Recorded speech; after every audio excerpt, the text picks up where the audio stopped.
Before you start sewing your bag, there's one more step that we have to go through. You need to go ahead and print out and assemble your pattern pieces. The PDF that came with the class includes not only pattern pieces, but also printed instructions.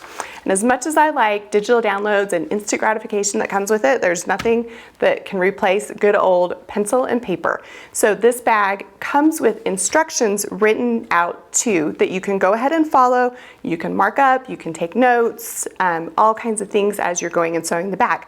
In the PDF, the first pages of the PDF are going to be all of your instructions, and they're going to come with photos of every step that you can refer to. At the end of the PDF, you're going to find a bunch of pattern pieces.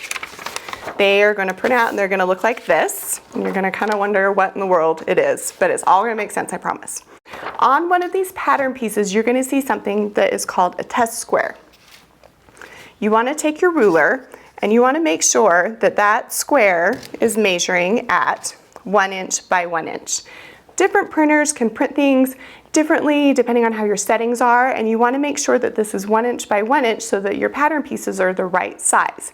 If this isn't 1 inch by 1 inch, you want to go back and double check some of your print settings, read the instructions that are on the first page of that PDF, because it's very important that all of these pattern pieces are the correct size, otherwise your bag may not assemble the way that you want it to.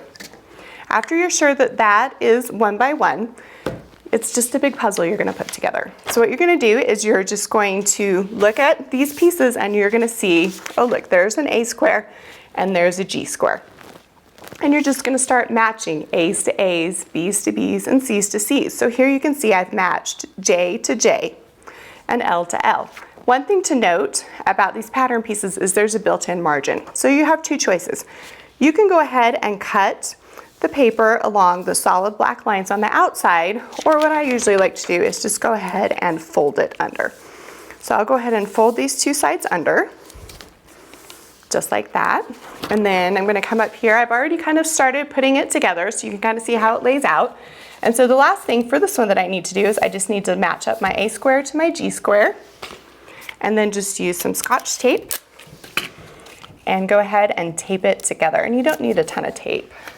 I usually just put some at the top and the bottom of each piece. Just kind of make sure you've got things laying flat. So I just want to make sure you understand that these solid lines should be on top of each other. You shouldn't have a margin in between them. So after you've got this all put together, you have a couple of choices. People are different, I've noticed, from doing this bag before. Personally, I would prefer to cut out rectangles out with my rotary cutter than to go ahead and like measure this off and trace it on pattern paper. But a lot of people really like using pattern paper because you can kind of see a little bit better how your pieces lay out on your fabric before you cut them. If you'd like to go ahead and use pattern paper, go ahead and use your tissue paper or interfacing or whatever it is that you bought, and go ahead and trace your pattern pieces. You for sure have to trace your bag pattern piece because it needs to be exactly this size. You're going to trace this, and then you're going to transfer the various markings on the outside of the pattern piece onto your tissue paper pattern piece. For the other pieces, if you do not want to cut out rectangular pattern pieces, just go ahead and use your ruler and note the size of your pieces. And then on your pattern, what I like to do, you can see the bag bottom piece is 30 inches by 6 inches. So I just go ahead and mark it on there so that when I cut out, I know I need to cut a rectangle 30 inches by 6 inches. Make sure when you're doing that though, that a lot of these are placed on the center front, placed on a fold. So this piece may look like it's 12.5 inches, but it's really 25 because it's on the fold right there. After you've done that and you've kind of got your pattern pieces laid out, before you start sewing, there's one more thing that I recommend doing, and that is transferring these pattern markings onto your pattern pieces. So here I have a bag front piece that I have already cut out. So I've cut it out using this, my pattern piece. And on this bag, I need to mark a center front and I need to mark a few other things. So I'm just going to kind of quickly show you how to do the markings. This is where your tracing paper and your tracing wheel is going to come in handy.